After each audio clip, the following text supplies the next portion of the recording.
Muy buenas noches, jóvenes estudiantes. En la clase del día de hoy vamos nosotros a ver un poquito de recuento anatómico del encéfalo. Tenemos que recordar las estructuras del encéfalo, bueno, los lóbulos cerebrales, la hoja de cerebro, cuáles son las meninges, cuáles son los ventrículos o el sistema ventricular suprainfratentorial, la estructura del polígono de Willis, porque estos datos nos van a ayudar a sumar al diagnóstico a la descripción de una imagen por tomografía o una imagen por resonancia magnética de las patologías que vamos a ver posteriormente en las clases. Les voy a compartir entonces en este momento el video de la clase del día de hoy que les he preparado.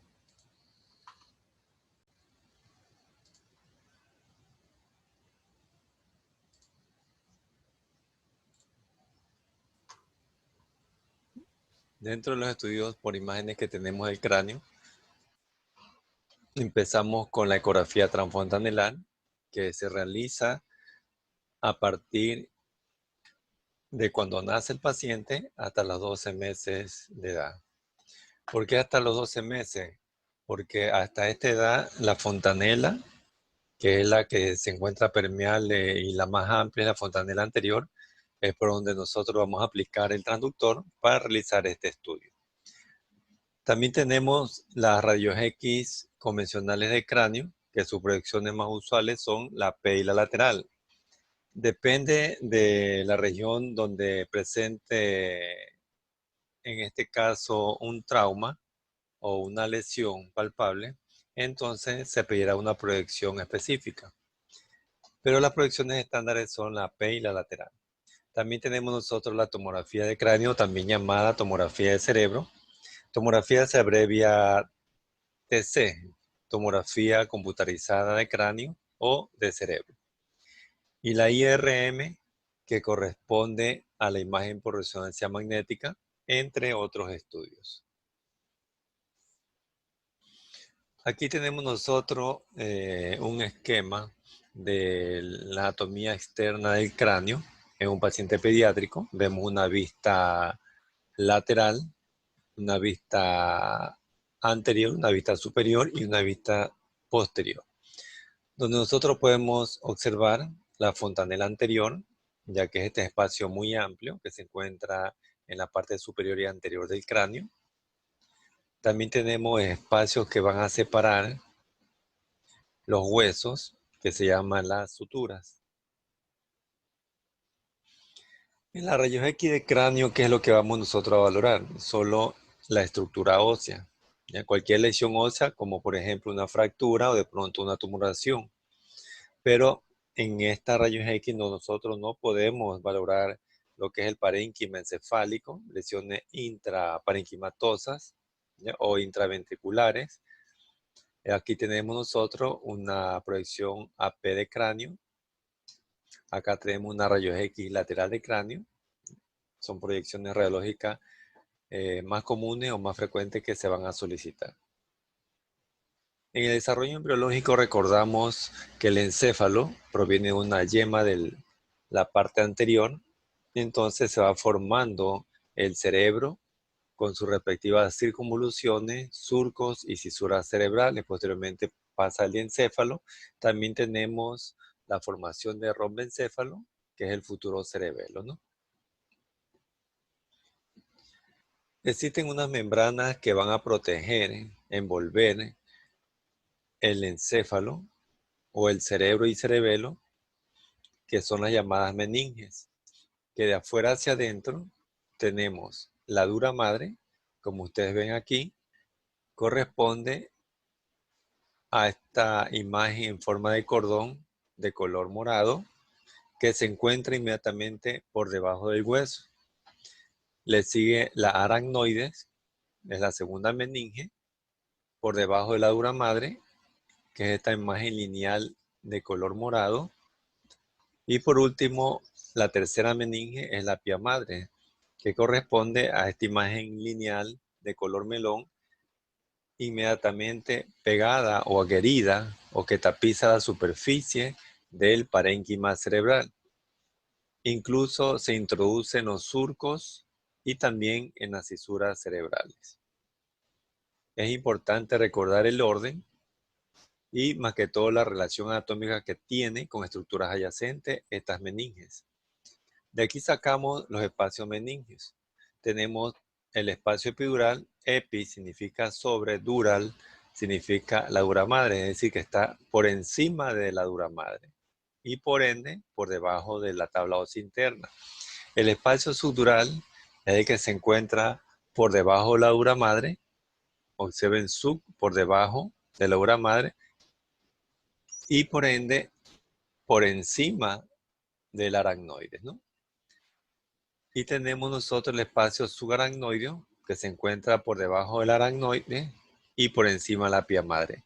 Este es el único espacio meningio que contiene LCR, es decir, líquido cefalorraquídeo. Y el líquido tomográficamente se ve hipodenso, de color negro. Es por eso que tomográficamente alrededor del parénquima cerebral y también los surcos y las fisuras cerebrales se van a ver hipodensas, es decir, de color negro en una tomografía. Ese es un esquema de una vista externa, resecando lo que es el cuero cabelludo, hueso y las meninges. Ahí estamos mostrando nosotros las diferentes capas y espacios también, ¿no? El espacio epidural, subdural y el espacio subaracnoide, ¿no? Aquí tenemos las hojas de la meninge, la dura madre, la aracnoides y la pía madre, ¿no? Aprovechando esta imagen tenemos nosotros en el parénquima cerebral la sustancia gris, que es esta imagen más externa, y la sustancia blanca, que es la imagen medial, ¿no? O central. Otro esquema de la meninge, tengo la dura madre, este cordón gris, la aracnoide, esta imagen lineal roja, y la pía madre, esta imagen lineal de color verde, ¿no? La sustancia gris y la sustancia blanca del parénquima cerebral. Las meninges emiten un repliegue hacia la región medial del cráneo que va a dividir y separar ambos hemisferios cerebrales. Entonces, esta membrana la conocemos nosotros como hoz cerebral, que viene en la región frontal, sigue región parietal y va hacia la región occipital. En la parte media, donde está localizada la hoz del cerebro, ¿ya? Nosotros tenemos parénquima encefálico, es decir, que la hoz del cerebro más que todo es periférica, ¿no? Igualmente, acá tenemos el sistema venoso. En este esquema vamos a observar nosotros la hoz cerebral, parte de la cara interna del hemisferio cerebral. Tengo el cuerpo calloso con 3 segmentos o porciones, la rodilla, el cuerpo propiamente dicho y el rodete o llamado también esplenio, los pedúnculos cerebrales, la protuberancia, el bulbo raquídeo y acá en la fosa posterior del cráneo encontramos el cerebelo. Existe una cavidad hacia la línea media de forma triangular por detrás de la protuberancia y por delante del cerebelo que corresponde al cuarto ventrículo, que está llena de LCR.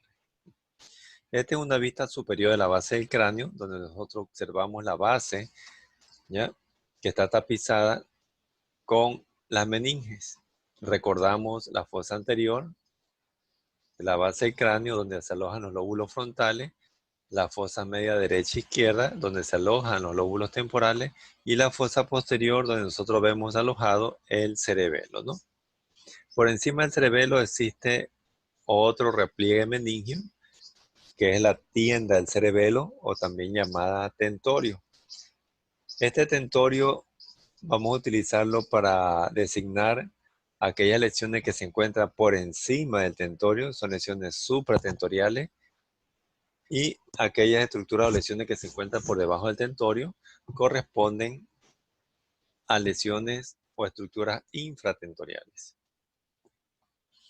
Este es un esquema, una vista externa del parénquima cerebral, donde nos llama la atención las circunvoluciones los surcos cerebrales, ¿ya?, que están entre circunvolución y otra, y la cisura cerebral, ¿no? En un corte anatómico de la región media del cerebro, nosotros podemos encontrarnos con los núcleos basales, ¿ya?, que son simétricos derecho e izquierdo. Aquí nosotros tenemos la cabeza del núcleo caudado, la cola del núcleo caudado, tengo el tálamo y el núcleo lenticular. Aquí está la cápsula interna con su brazo anterior, rodilla y brazo posterior, y la cápsula externa.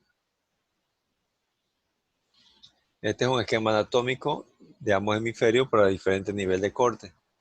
Aquí hacia el lado derecho nos llama la atención este espacio amplio que normalmente se llena de líquido cefalorraquídeo y que corresponde a la cisura del silvio del lado derecho, que va a dividir o está adyacente o está entre el lóbulo frontal y el lóbulo temporal. Recuerden que por detrás de la cisura del silvio tenemos el lóbulo temporal y por delante el lóbulo frontal. Y hacia la parte medial encontramos otro lóbulo, que es el lóbulo de la ínsula, ¿no?, adyacente a la cisura del silvio. En este corte del hemisferio cerebral del lado izquierdo nos llama la atención este espacio que se llena de LSR, que corresponde al ventrículo lateral del lado izquierdo. Aprovechando esta imagen observamos en el parénquima cerebral la sustancia gris y la sustancia blanca.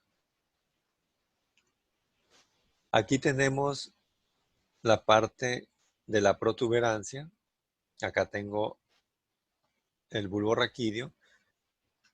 Hacia la línea media y por delante de la protuberancia tenemos una estructura tubular que es la arteria basilar que viene de las dos vertebrales, derecha e izquierda. Un esquema del cerebelo. Tengo hemisferio cerebeloso derecho, hemisferio cerebeloso del lado izquierdo. Una vista lateral del cerebelo. En la parte superior encontramos el vértex, en la parte inferior la amígdala cerebelosa. Por delante del cerebelo tengo la cavidad triangular que se llena de LCR, que corresponde al cuarto ventrículo, que se encuentra por detrás de la protuberancia, ¿no? Porque la protuberancia es esta, el bulbo raquídeo, lo que está en la parte más inferior, que están por delante del cuarto ventrículo. Tengo el sistema ventricular. Tenemos los ventrículos laterales, que son dos, derecho e izquierdo. El tercer ventrículo, que es único, hacia la línea media, y el cuarto ventrículo. Los ventrículos supratentoriales, es decir, los que se encuentran por encima de la tienda del cerebelo, son los ventrículos laterales y el tercer ventrículo. Y el infratentorial vendría a ser el cuarto ventrículo. Los ventrículos laterales, que son derecho e izquierdo, que están de color celeste, tienen a su vez porciones, segmentos, astas o también llamados cuernos, ¿no? Los cuernos anteriores, o también llamados astas anterior o frontal, las que se localizan adyacente a los lóbulos frontales. Su cuerno posterior, o también llamado occipital, lo que se encuentra adyacente a los lóbulos occipitales. Y los cuernos o astas inferiores, también llamadas temporales, lo que se encuentra adyacente al lóbulo temporal. Acá tenemos el cuerpo y el atrio. El tercer ventrículo, que es único, de color morado. El cuarto ventrículo, que es único, infratentorial, de color melón. Esta es una vista superior, ¿ya? Ambos ventrículos laterales, tercer ventrículo hacia la línea media y cuarto ventrículo igualmente hacia la línea media. Recordamos que el líquido cefalorraquídeo va a circular desde los ventrículos laterales al tercer ventrículo, pasa por los forámenes de Monro y de este hacia el cuarto ventrículo, ¿no?, a través del acueducto de Silvio. Entonces, tras salir este último por los forámenes de Lusca y Mayendi, alcanza las cisternas basales y los espacios subaracnoides, drenando finalmente a través de las granulaciones aracnoides hacia la luz del seno venoso dural, ¿no? Y de ahí a la circulación venosa sistémica. Aquí tenemos las cisternas, que son espacios que se llenan o están llenas del LCR y por ende tomográficamente se lo va a ver hipodenso, la cisterna. Todo esto celeste corresponde a los espacios subaracnoideos. Tenemos la cisterna supracelular de color amarillo. Tengo la cisterna pericallosa de color verde alrededor del cuerpo calloso. Tengo la cisterna magna, la que se encuentra en la fosa posterior, inmediatamente por detrás del cerebelo y en la parte inferior del mismo. También tengo la cisterna pontina. ¿Ya? Tengo la cisterna vulvar y la cisterna cuadrigeminal, ¿no? Esta es la que nosotros observamos por detrás de los pedúnculos y casi un corte axial de tomografía del cerebro por delante del cerebelo, ¿no? Aquí tenemos el espacio subaracnoideo, todo lo que está pintado de gris, también la cisterna, lo que está pintado de gris, ¿no? Que ya lo revisamos previamente. Tenemos también estructuras vasculares en la base del encéfalo y también el llamado conocido polígono de Willis, ¿no? El polígono de Willis lo están conformando las arterias cerebrales anteriores, derecha e izquierda, las arterias cerebrales medias, derecha e izquierda, las cerebrales posteriores. Tengo una comunicante anterior entre las dos arterias cerebrales anteriores. Tengo una comunicante posterior, ¿ya? Derecho e izquierdo, ¿no? Acá tenemos la parte de las carótidas. Tengo acá la arteria basilar que reposa o que está inmediatamente hacia la línea media por delante de la protuberancia o puente. Y tengo las arterias vertebrales, ¿no? Y acá las cerebelosas. Entonces ahí tenemos el polígono de Willis que se parece tomográficamente cuando se le pone medio de contraste a una estrella. Bueno, aquí vemos el recorrido o la segmentación de las arterias cerebrales medias, ¿sí? También porciones o segmentos de las anteriores, ¿no? Este es el sistema venoso del encéfalo. Nosotros podemos encontrarnos con el seno longitudinal superior. ¿Sí? Tenemos nosotros la confluencia de los senos. Tengo el seno recto, el seno transverso, el seno petroso. Aquí en este gráfico nosotros vemos la división en color de los lóbulos frontal, parietal de color celeste, verde occipital y el lóbulo temporal de color naranja, ¿no? Vamos a proceder a ver el estudio por imágenes que se llama tomografía. La tomografía consiste en que el paciente se introduce en el interior del gantry en una apertura amplia. Por dentro del gantry nosotros tenemos el tubo de rayos X que va a emitir radiación ionizante, atraviesa la región del cuerpo que se va a explorar e inmediatamente pasa hacia el otro extremo donde tenemos nosotros un sistema detector que va a registrar la imagen y esta va a trasladarse hacia la computadora del tomógrafo y la va a transformar en imágenes tomográficas. Han existido varios cambios desde que se inició el tomógrafo. Ahí tenemos nosotros la tomografía de primera generación, de segunda generación, de tercera generación y de cuarta generación. Hasta la actualidad donde tenemos nosotros la tomografía multicorte, ¿no? Cuando se inició el tomógrafo como equipo de diagnóstico, aquí tenemos nosotros un ejemplo de la primera generación. Lo celeste representa al paciente, lo verde es el tubo de rayos X y lo naranja es el detector. Es decir, como existía un solo detector, el tiempo de duración era muy largo y la imagen no era tan nítida, salía como pixelada en ese entonces, ¿no? A medida que va pasando las generaciones, se van acoplando un sistema de detectores, ¿ya? Entonces la imagen iba a ser cada vez más nítida y el tiempo iba disminuyendo al adquirir la imagen o a realizar el examen tomográfico. Ahí vemos una tercera generación, se acoplan más sistemas detectores, ¿ya? Hasta llegar a la actualidad pasando por la convencional, tomografía helicoidal. Actualmente también tenemos la de alta resolución, que es muy buena en cuanto a imagen, y la tomografía multicorte, que nos ayuda y nos arroja cortes o planos axiales, sagitales y coronales de la tomografía.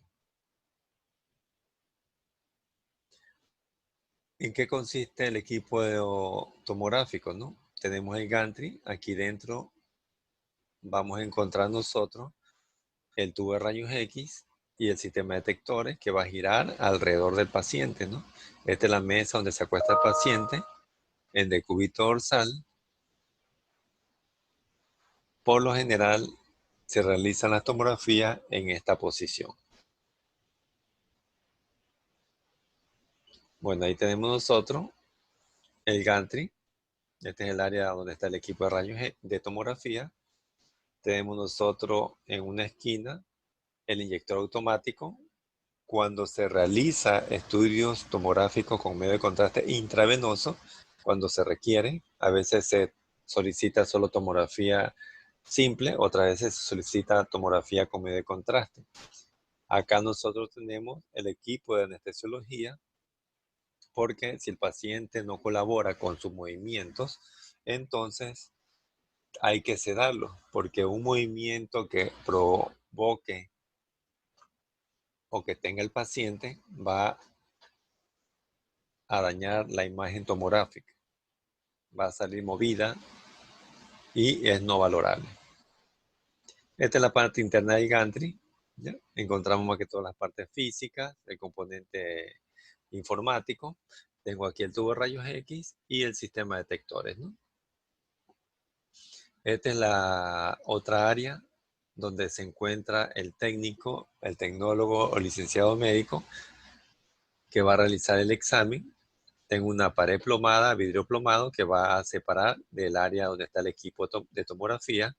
Tenemos aquí un monitor de la parte interna del tomógrafo, un sistema de computadoras, la computadora para la inyección de medio de contraste automático, ¿ya? Una impresora en caso de que se quiera imprimir en placas o láminas de acetato. Actualmente se puede imprimir en películas de acetato, se puede quemar CD o se puede mandar directamente a la web.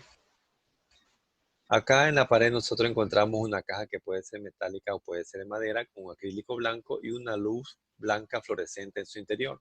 Aquí se van a colocar las películas de todos los estudios de diagnóstico por imágenes para visualizarla mejor y correctamente, ¿no? Esta caja de aquí se llama negatoscopio. ¿Qué terminología nosotros empleamos en la tomografía? Bueno, todo lo hiperdenso es lo que nosotros vemos en la imagen tomográfica de color blanco.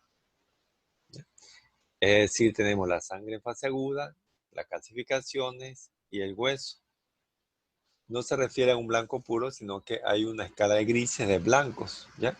Puede ser un gris claro, que también es hiperdenso, un blanco tenue es hiperdenso, o un blanco marcado, que también es hiperdenso. Hipodenso es todo lo gris o negro que nosotros observamos en una imagen tomográfica, como el edema perilesional, el líquido, la sangre en fase subaguda, la sangre en fase crónica, la grasa y el aire se ven hipodensos. ¿Y qué es isodenso? Cuando nosotros relacionamos la densidad de una lesión con la densidad de una estructura normal del parénquima cerebral, o de pronto es la densidad que tiene la sustancia blanca. Eso es isodenso. Ahí nosotros colocamos al paciente de cúbito dorsal, su cabeza en el apoyo o en el receptáculo que se encuentra en el extremo de la camilla. Se colocan unas almohadillas para sujetar la cabeza y nosotros con eso impedimos movimientos de la cabeza del paciente y se le comienza a hacer los cortes tomográficos. Como ejemplo de cortes tomográficos, nosotros podemos poner esta imagen, que es un pan, ¿ya? Un molde de pan. En la tomografía, nosotros lo que realizamos son cortes tomográficos axiales, es decir, como rebanadas de pan desde la base del cráneo hasta la parte más superior de la bóveda craneal. Entonces, esto sería anterior al paciente, esto sería posterior, este es derecha y este es izquierda, ¿no? Y por lo tanto, en una imagen tomográfica, como en esta figura del pan, nosotros podemos encontrar que esto es anterior de la cabeza, esto es posterior, esto es derecho y esto es izquierdo. Por lo tanto, acá nosotros veremos los lóbulos frontales, los lóbulos occipitales, lóbulo temporal o parietal derecho, lóbulo temporal o parietal del lado izquierdo. ¿Qué significa tomografía? Tomo viene de corte, grafo de escritura, imagen o gráfico. Por lo tanto, nos hemos acostumbrado, aunque erróneamente, ya a decir corte tomográfico. Le indicamos un corte tomográfico, en realidad es solo una tomografía, ¿no? Porque se vuelve redundante decir corte tomográfico. Ahí nosotros tenemos una película de un examen tomográfico. Tenemos varias imágenes en un formato de 4x5, porque tenemos 4 horizontales, 5 verticales, me dan un total de 20 imágenes, desde la base hasta la parte más superior de la bóveda craneal. Observen ustedes que las estructuras que se ven en cada imagen son totalmente diferentes. ¿Por qué? Porque son a diferentes niveles de cortes. Por eso nosotros visualizamos de manera diferente cada corte. La primera imagen que nosotros vemos en una tomografía corresponde al llamado topograma o también scout view. Bueno, se le pone por lo general una imagen parecida a una rayos X. Entonces los cortes axiales vienen desde la base hasta la parte más superior de la bóveda craneal, pero tiene que seguirse una angulación que viene de la región orbitaria hasta el orificio auditivo externo. Tiene que seguir esta orientación, ¿ya? Hasta la parte más superior. No puede hacerse en otra angulación, porque si no los formatos en diferentes tipos de instituciones de salud en el área de imágenes por tomografía van a ser totalmente diferentes en la parte visual. Ahí tenemos cortes anatómicos o esquemas anatómicos, donde observamos la base del cráneo. Tenemos la fosa anterior, donde se alojan los lóbulos frontales. Tenemos la fosa media derecha e izquierda, donde vemos nosotros los lóbulos temporales. Y tenemos la fosa posterior, donde se aloja el cerebelo. Acá nos llama la atención, bueno, la cisura de Silvio del lado derecho. Vemos nosotros la diferencia entre sustancia gris y sustancia blanca. Tengo parte de los núcleos basales, el cerebelo, ¿no? Aquí tenemos los pedúnculos cerebrales. En este tercer corte observamos los ventrículos laterales, sustancia gris, sustancia blanca. Ahí observamos tomografía del cerebro simple y tomografía del cerebro con medio de contraste. Ya vamos a ver la diferencia entre las dos, pero observen los diferentes niveles de corte.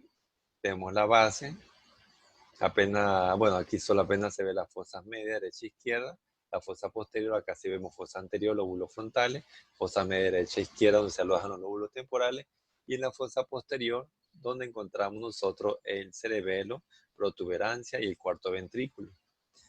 En un corte más superior tenemos aquí, llama la atención, los cuernos frontales en los ventrículos laterales derecho e izquierdo, parte de la cisura de Silvia derecha e izquierda, que son estas imágenes lineales hipodensas de color negro, ¿ya? La cisterna cuadrigeminal.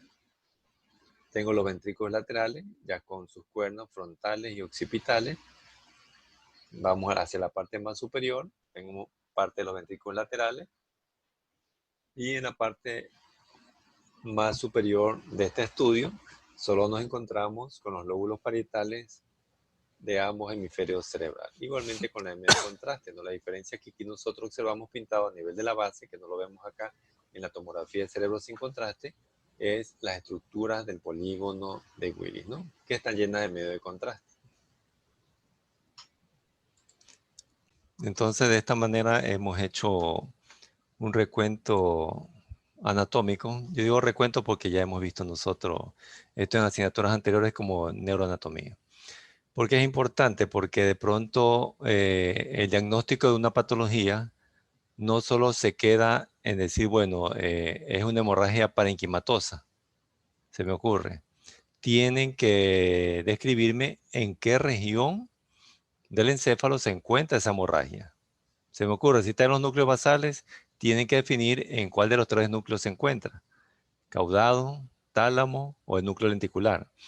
O de pronto, si yo tengo una lesión vascular, por ejemplo, un aneurisma, tienen que, aparte de decirme el diagnóstico de la patología, es un aneurisma que está localizado en la arteria cerebral anterior del lado derecho, en la comunicante posterior del lado izquierdo, es decir, darle nombre al sitio donde está localizada la patología. O un SB isquémico, se me ocurre. También definir los espacios subaracnoides cuando veamos hemorragia subaracnoide. Por eso es muy importante recordar la parte de neuroanatomía. ¿Alguna inquietud, alguna pregunta, jóvenes?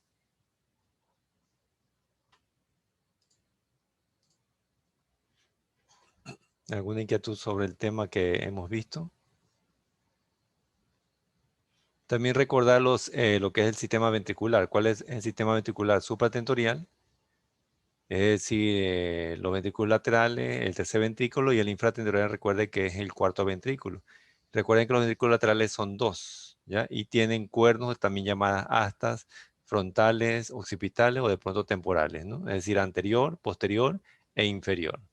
Y determinar de pronto si es que hay un quiste en el ventrículo y en qué ventrículo hay, o si hay una hemorragia ventricular, en qué ventrículo está la hemorragia.